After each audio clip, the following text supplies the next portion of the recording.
മരണപ്പെട്ടു. അതിലുപരിയായി നമ്മുടെ കേരളത്തിലുള്ള അർജുൻ എന്നൊരു സുഹൃത്ത് ഇത്ര ദിവസമായും അദ്ദേഹത്തിൻ്റെ മൃതദേഹം കണ്ടുകെട്ടാനോ അതല്ലെങ്കിൽ അത് ഇവിടെ ഉണ്ട് എന്നുള്ളതോ മാത്രമല്ല, അദ്ദേഹം ഓട്ടിയിരുന്ന വാഹനവും ആ ലോറിയും ഇതുവരെ കണ്ടുകിട്ടിയിട്ടില്ല എന്നുള്ളത് 4-5 ദിവസമായപ്പോൾ വലിയ മനോവേദനയുണ്ടാക്കി.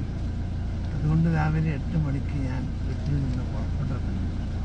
ഇവിടുത്തെ MLA ഒരു ബന്ധം ഉണ്ട്, അദ്ദേഹം ശുപാർശ ചെയ്തുകൊണ്ട് അങ്ങോട്ട് പോയ സ്ഥലമൊക്കെ നോക്കി തിരിച്ചു വരികയാണ്. വലിയൊരു മഹാദുരന്തമാണ് ഇവിടെ സംഭവിച്ചത്. അതിൽ നമ്മളെല്ലാവരുടെയും ഹൃദയത്തിൽ മനോവേദനയുണ്ട്.